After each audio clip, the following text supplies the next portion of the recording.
En la sesión de hoy vamos a abordar lo referente a la finalización de la fase preparatoria a partir de la interposición de la acusación como acto conclusivo del proceso penal venezolano. Mi nombre es Ángel Serpa Ponte y estoy impartiendo esta clase virtual a mis alumnos de la Universidad Central de Venezuela, de Caracas, en abril del año 2020. Bueno, entonces, la fase preparatoria del proceso penal venezolano va a servir fundamentalmente para la llamada obtención de la prueba que va a sustentar la acusación como acto conclusivo de dicha fase inicial. Esa fase inicial que pudo haber comenzado por el conocimiento flagrante del delito o por los llamados actos proformadores de la acción penal, la denuncia o la querella, o a partir de un conocimiento oficioso. La duración de esa fase inicial o fase preparatoria del proceso penal venezolano guarda una relación en cuanto a cuál fue la medida cautelar que se dictó al comienzo del proceso.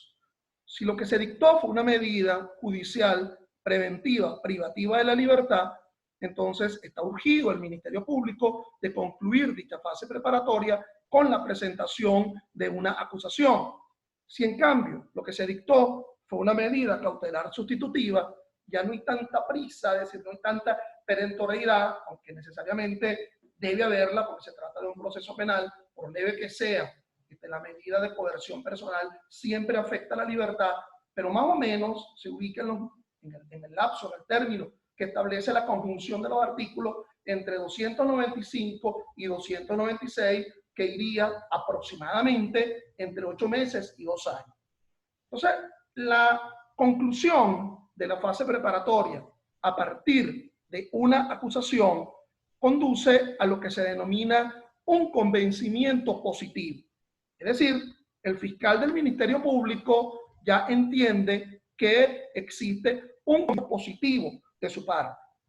Se supone que si ya ocurrió la llamada audiencia de imputación, que conforme lo establece la sentencia 537 del 12 de julio de 2007 de la Sala Constitucional,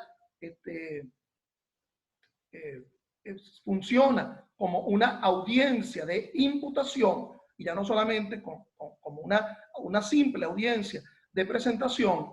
Dicha audiencia de imputación derivó al dictado de medida de coerción personal, bien sea la privativa de la libertad o una medida cautelar sustitutiva, y la definición del tipo de procedimiento que se iba a adoptar a partir de ahora. Es decir, o el procedimiento ordinario con las buenas 4 fases procesales, o el procedimiento abreviado, en la cual pues definitivamente se amputó una fase procesal que fue la fase intermedia, puesto que al decidirse el procedimiento abreviado por la calificación del hecho como flagrante, la acusación se va a presentar directamente ante el tribunal de juicio. En esta charla que les estoy hablando, vamos a asumir una consideración, digamos, entre comillas, normal del asunto. Es decir, vamos a creer que en la audiencia de imputación lo que se dictó fue el procedimiento ordinario y que por lo tanto se le concedió al Ministerio Público un lapso para investigar que pudiera ir de los 45 días continuos, si lo que se dictó fue una medida privativa, o mucho más tiempo, que es el lapso que establece el 296 del COP, si lo que se dictó fue una medida cautelar sustitutiva. Entonces vamos a entender que aquí el juez de control en la audiencia de imputación calificó el procedimiento de ordinario. Por lo tanto, está en la espera que el fiscal del Ministerio Público presente uno cualquiera de esos actos conclusivos, bien sea el decreto de archivo fiscal, la solicitud de sobreseimiento o la acusación. Como nos corresponde abordar el tema de la acusación, pues nos vamos a concretar francamente en ella. Entonces, bueno, es decir, ya vamos a dejar de lado la circunstancia del decreto de archivo fiscal o que el fiscal haya solicitado el sobreseimiento sobre la base de una ausencia del hecho, es decir, el hecho no se realizó, de una ausencia de participación quien ostentaba la condición de imputado. En ese momento no se le vincula a la comisión del hecho o vamos a asumir que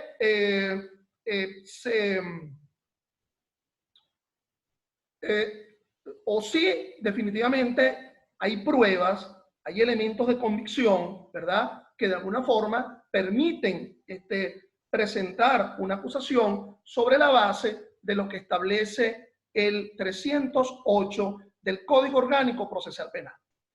Veamos ese 308 del Código Orgánico Procesal Penal conforme a su redacción en el artículo, en el Código, perdón, vamos a ver la redacción de dicho artículo 308. Entonces, fíjense lo que dice la norma. Cuando el Ministerio Público estime que la investigación proporciona fundamento serio para el enjuiciamiento, entonces deberá presentar la acusación. Fíjense la noción de fundamento serio. La noción de fundamento serio en la definición del artículo 308 del Código Orgánico Procesal Penal alude a la idea de que existen elementos de convicción que permiten sustentar ambos aspectos del delito. Es decir, tanto el aspecto objetivo como el aspecto subjetivo, es decir, la culpabilidad. Esos elementos de convicción que se obtuvieron en la fase preparatoria permite demostrar que el resultado dañoso le es atribuible a una causa atribuible al imputado. ¿Ok? Hay una relación directa, una relación de causa-efecto. Es decir, Pedro murió como consecuencia del disparo de Juan. Pero asimismo, el concepto de fundamento serio en el encabezado del 308 del Código Orgánico, que es el que describe la acusación, también nos habla de un fundamento serio en el elemento subjetivo, es decir, en la culpabilidad. Por lo tanto, habrán elementos de convicción que obren a favor de la tesis de un dolo, que obren a favor de la tesis de una culpa, que obre a favor de la tesis de una preterintencionalidad, de una concausalidad o estas variantes novedosas que en el ámbito venezolano a partir del año 2000 por decisiones del Tribunal Supremo se manifiestan, como es por ejemplo el dolo eventual, el dolo de consecuencia necesaria o inclusive la misma culpa consciente. Pero hay un tercer elemento que debe ser sustentado en esa noción de fundamento serio de la que nos habla el encabezado del artículo 308, que es, de nuevo, repito, la conexión, la relación causal entre el resultado dañoso con respecto a quien ostenta la condición de imputado. En dos platos. Se está acusando a alguien que previamente es imputado. Mal se podría acusar a alguien que previamente no se le haya imputado. Por lo tanto, la condición de imputación previa es uno de los sustratos fundamentales para poder presentar la acusación, puesto que si no existe una imputación previa de quien ahora está ostentando la condición de acusado, entonces eso ameritaría que la defensa oponga la excepción de acción promovida ilegalmente sobre la base de lo que establece el artículo 28, numeral 4, literal D del Código Orgánico Procesal Penal, puesto que es una acción promovida, puesto que previamente no ha existido una imputación. La única gran excepción sería en el procedimiento por delito de instancia de parte agraviada, regulada en los artículos 391 y siguientes del Código Orgánico Procesal Penal, que bueno, que el primer acto de imputación, en cierto sentido, sería la presentación de la acusación privada. Pero como les dije al comienzo de esta charla, yo lo que estoy abordando acá es el llamado procedimiento ordinario. Fíjense que ni siquiera me voy a irme a tomar la modalidad de abordar el procedimiento especial por delito menos grave, artículo 354 y siguiente, aunque fundamentalmente sería el mismo con lo que atañe a la presentación de la acusación, ni el procedimiento especial por la definición de flagrancia, procedimiento especial por flagrancia. Entonces, fíjense, esa acusación ha de contener los elementos que menciona el artículo 308 del Código Orgánico Procesal Penal. Los datos que permitan identificar plenamente y ubicar al imputado o imputada, así como nombre, domicilio o residencia. Ustedes dirán, bueno, ¿y por qué lo sigue llamando imputado si ya lo ha acusado? Es decir, frente a esto tenemos lo que se denomina en la teoría del proceso, lo que se denomina como el rebus sic stantibus, es decir, la variación de la condición procesal. ¿Ok? Por lo tanto, aquí ha variado la condición procesal del procesado, valga la cacofonía, porque está pasando de ser imputado a ser acusado, pero ojo, conforme lo dice el 126, todavía no se ha admitido la acusación. Por lo tanto, técnicamente, la noción de imputado, por ahora, someramente, ¿verdad? En este momento en donde hay un acusado, pero que todavía no se ha realizado la audiencia preliminar, pues tendría una razón de ser conforme a lo establece el 126 del Código Orgánico Procesal Penal. Sigamos abordando los elementos que conforme al 308 se exige frente a la presentación de la acusación. Una relación clara, precisa y circunstanciada del hecho punible que se atribuye al imputado o imputada. Esta relación clara del hecho punible es lo que técnicamente se denomina el hecho acusado, lo cual es fundamental que se defina bien clara por parte del fiscal del Ministerio Público el hecho acusado, porque el juez jamás iría a incorporar el hecho acusado, aun cuando cambie la calificación jurídica al hecho. El hecho, lo fáctico, es decir, de lo que se deriva la calificación jurídica, la cuestión facti, ¿okay? No el nomen iuris, el hecho es el que aporta el fiscal del Ministerio Público. Ese hecho ha de tener una congruencia con respecto a la sentencia. Si es que al final del camino se decide un pase a juicio y al final de ese juicio se dicta una sentencia condenatoria, absolutoria o de sobreseimiento. El artículo 345 del COP me habla de la congruencia entre acusación y sentencia. Es decir, y la congruencia estaría vinculada fundamentalmente con el hecho acusado. A lo mejor, en el devenir del proceso, puede cambiar la calificación jurídica que se le adopte al hecho. Es decir, el juez de control no admite la calificación jurídica del fiscal, o el juez de juicio cambia advertencia de cambio de calificación, o en pleno juicio se amplía la acusación. Pero con respecto a lo fáctico, ¿okay? El hecho, como se dice en derecho penal, la circunstancia de modo, tiempo y lugar. ¿Okay? Caracas, 9 de la mañana del día 20 de abril del año 2020, en la esquina de la avenida Baral con la avenida Lecuna, siendo el supuesto victimario el ciudadano Pedro González y siendo la víctima la ciudadana Juana Ledesma. Es el hecho como tal, pero también habría que hablar de el supuesto de hecho que es meritorio para el derecho penal. Hubo una apropiación de la libertad, se dio una afectación en la libertad sexual. ¿Sí? Ahorita no me importa tanto la calificación jurídica, sino la descripción del hecho. Entonces, sigamos abordando los elementos de esa acusación conforme lo describe el artículo 308. La expresión, los fundamentos de la imputación, con expresión de los elementos de convicción que lo motivan. Recuerden que aquí, en este capítulo, los elementos de convicción, el numeral tercero del artículo 308, mal podremos hablar de prueba, técnicamente hablando. ¿Okay? Mal se puede hablar del concepto de prueba, porque la prueba es la que se ofrece y la que se contradice en el desarrollo del juicio oral y público. Claro que la acusación con posterioridad nos va a exigir la presentación de prueba, pero por ahora estamos hablando de los elementos de convicción. El concepto de elementos de convicción son los elementos que se han obtenido en el desarrollo de la fase preparatoria y que le ha permitido un convencimiento al titular de la acción penal. En este caso, al fiscal del Ministerio Público. ¿Ok? Elementos de convicción. Reconocimiento en rueda, resultados de experticia, declaraciones en sede fiscal de testigo, el acta de una audiencia de prueba anticipada.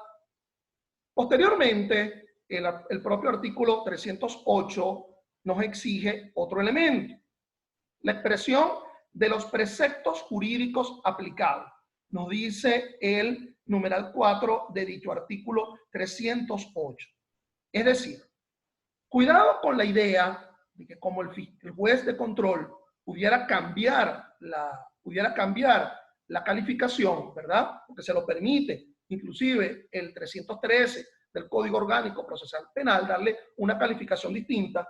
Cuidado con la idea de decir, bueno, yo no califico el hecho por parte del fiscal, porque total, quien sabe de derecho es usted, ciudadano juez, y entonces usted le endilga la calificación jurídica que a bien tenga. No.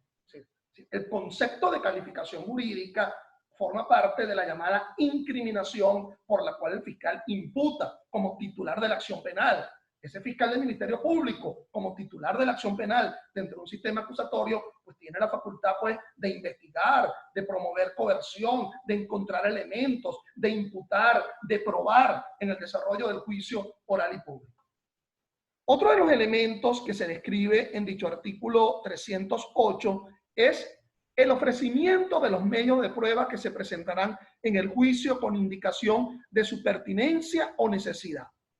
Ustedes me dirán, bueno, ya previamente se había hablado de la presentación de los elementos de convicción. Pareciera que en ese escrito de acusación, porque de paso la acusación pública tiene que ser por escrito, entonces alguno dirá, bueno, eso es corta y pega, pues, es decir, el mismo capítulo de los elementos de convicción, yo lo corto y yo lo pego en el capítulo del ofrecimiento probatorio. Te diría sí y te diría no. Te diría sí en el sentido, bueno, ciertamente, si estos elementos de convicción te han sustentado un convencimiento, ahora tu fiscal tienes que convencer a otro. Ya tú estás convencido, tú tienes que convencer a otro, que sería el juez, pero sobre la base de un ofrecimiento probatorio. Pero pudiera ser que algunos de los elementos de convicción que sustentan al fiscal, ya yo no los puedo ofrecer como prueba. Porque ese testigo que declaró en sede fiscal, bueno, se murió, se fue del país. Ese experto que dio una conclusión, bueno, se fue del país, se murió, y perdonen la hipótesis tan trágica del asunto. Pero ya yo no lo puedo ofrecer como prueba. Por lo menos como testigo experto no lo podré ofrecer. Lo tendré que ofrecer como documento público. Pero ese testigo que a lo mejor estaba a punto de irse, pero el fiscal del Ministerio Público no solicitó una audiencia de prueba anticipada y se fue, y definitivamente se fue, pero él declaró previamente en sede fiscal. Pero será un elemento que lo convenza y el fiscal no podrá abstenerse de presentarlo, pero no lo podrá ofrecer como prueba. No es baladí, no es ocioso esa circunstancia. El fiscal está demostrando de dónde derivó un convencimiento. Finalmente, sobre la base de lo que establece ese artículo 308, se indica la solicitud de enjuiciamiento del imputado o imputada. ¿Ok? En el infine del 308 se incorpora esta redacción de la última reforma del COP, en los cuales los datos que permiten ubicar a la víctima y a los testigos se consignarán por separado en una suerte de cuaderno especial, lo cual tendrá carácter reservado para el imputado o para su defensa. Entonces, por lo tanto, es decir, no será de un conocimiento público, sino exclusivamente sobre la base de el conocimiento de quienes realmente ostentan la condición de parte. Bueno, dicho esto y presentada esa acusación, vamos a observar, ¿ok? Vamos a observar cuál es el devenir procesal, cuál es el desarrollo posterior a partir de la interposición de la acusación. Entonces, fíjense, esa acusación se interpone, aquí tenemos en el gráfico que les estoy mostrando, ¿ok? La llamada presentación de la acusación. Esa presentación de la acusación se interpone ante el juez de control, que sería el mismo juez de control que realizó la audiencia de imputación, que sería el mismo juez de control que admitió la querella, que sería el mismo juez de control ante cuyo tribunal se presentó la audiencia de prueba anticipada, sería ese mismo juez de control. Fíjense que acá en el gráfico se dice que una vez dictada la privativa de libertad a los 45 días continuos se presenta la acusación pública, la acusación fiscal. Pero estos 45 días pudieran exceder, ¿verdad?, de 8 meses a 2 años, casi aproximadamente, sobre la base de que no se haya dictado esta privativa de libertad, sino que se lo dictó una medida cautelar sustitutiva. Casi que vamos a asumir la idea de lo que se presentó fue una medida privativa, una medida preventiva, privativa de libertad, aquella que está descrita en el 240 del Código Orgánico Procesal Penal. Presentada la acusación ante el juez de control, este juez de control, conforme al artículo 309, fija la audiencia preliminar y lo va a fijar de 15 a 20 días hábiles, como se lo establece el artículo 309 del Código Orgánico Procesal Penal. Fíjense lo siguiente. Conforme lo establece el artículo 156 del COP, a partir de la presentación de la acusación se origina la fase intermedia. Con la interposición de la acusación estamos dentro de un periodo intermedio, dentro de una fase intermedia. Cuidado con creer que con la presentación de una solicitud de sobreseimiento técnicamente estamos dentro de una fase intermedia. Es con la presentación de la acusación que se origina la fase intermedia. Y el 156 establece que los días hábiles en esa fase intermedia son los días de efectivo despacho. Entonces no vamos a tomar en cuenta ni sábado ni domingo, ni día de fiesta o días en los cuales el tribunal decidió no despachar, bien sea por una circunstancia, por un decreto, como lo que se está visualizando en este momento, abril de 2020, ¿verdad?, como consecuencia de la pandemia, o bien sea por una circunstancia bien inherente al propio tribunal. No dio despacho, ese día no se computa. Entonces, por lo tanto, esos 15 a 20 días hábiles son días de efectivo despacho, con lo cual técnicamente pudiera ser mucho más tiempo. Fíjense que es de 15 a 20. El juez pudiera haber adoptado el día 15, el día 16. Es importante que esto se notifique a cada una de las partes. Aun cuando ustedes dirán, bueno, pero si el fiscal presentó la acusación, está derecho. Él conoce el Código Orgánico, él conoce conforme al 309, que lo siguiente que debería ocurrir es la fijación de la audiencia preliminar. Sí, pero el fiscal ni ninguna de las partes está al tanto de saber si el juez escogió el día 15, el día 16, el día 17, por cierto, que es allí donde uno más o menos entiende la redacción del artículo 271 de la Constitución, que se dice que en caso de delitos contra la cosa pública, de narcotráfico, se tomará un procedimiento abreviado. O sea, bueno, nadie acoge este artículo 271, pero en esos delitos contra la cosa pública, contra los derechos humanos, este caso de narcotráfico, exigiendo a la Constitución que se adopte un lapso breve, bueno, debería tomarse el primero de las opciones dentro de ese límite, ¿okay?, de 15, pero en todo caso, de 15 a 20 días hábiles. La fijación de la audiencia preliminar, ¿verdad?, de 15 a 20 días hábiles, va a traer como consecuencia la notificación de dicha fijación a cada una de las partes, ¿ok? La fijación de la audiencia preliminar va a traer consecuencia la notificación de la fijación de la audiencia preliminar a cada una de las partes. Veremos qué efecto se está generando con esa notificación a cada una de las partes. La notificación de la fijación de la audiencia preliminar frente a la defensa le conlleva al momento de la llamada presentación de las excepciones. Pero esta sería una presentación de las excepciones en fase intermedia del proceso penal venezolano. Previamente, esa defensa pudo haber interpuesto su escrito de excepciones en la fase preparatoria, ¿ok? Porque se lo permite el artículo 30 del Código Orgánico Procesal Penal. Pero en realidad, digamos que la oportunidad natural para la presentación del escrito de excepciones es en la fase intermedia, porque es aquí cuando se sabe si efectivamente el fiscal del Ministerio Público ha presentado su acusación. Es decir, como en el ámbito del proceso civil, que se habla de la llamada trabazón de la litis.